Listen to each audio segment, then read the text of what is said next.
Welcome back. More from iTeam8 and a teen rally at the State House to demand policy changes to keep kids away from tobacco and e-cigarettes. It's part of the Youth Day of Action, as iTeam8's Jasmine Miner reports. The rally comes on the heels of a major settlement against a vaping company.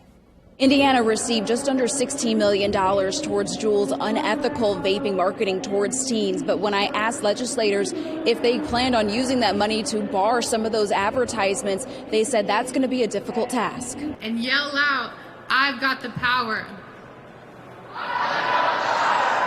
These teens are coming with big demands. The marketing that tobacco companies they spent like $300 million in Indiana alone, and it's just absolutely insane how they're still allowed to market and do certain campaigns to specifically target kids in our community. But how those demands legislatively translate is a different story. It becomes a really difficult decision because most of the companies don't reside within Indiana, and so it's really hard to have leverage over them. Just last month, Indiana won $15.7 million in a multi-state settlement against Juul, a vaping company. The ultimate goal should be to try to keep people from ever starting this habit. Sahida and Nicole are high school seniors and Voice Youth ambassadors.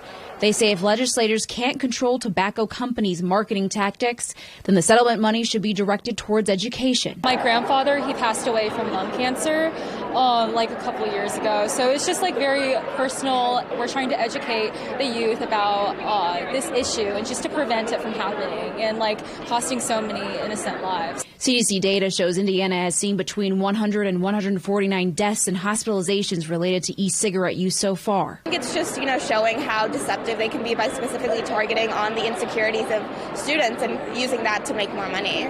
When asked, the Indiana Department of Health Director for Tobacco Prevention and Cessation didn't address specific policy changes they would lead or even how the settlement money should be spent. Is there anything specific that you have in mind considering the settlement that happened?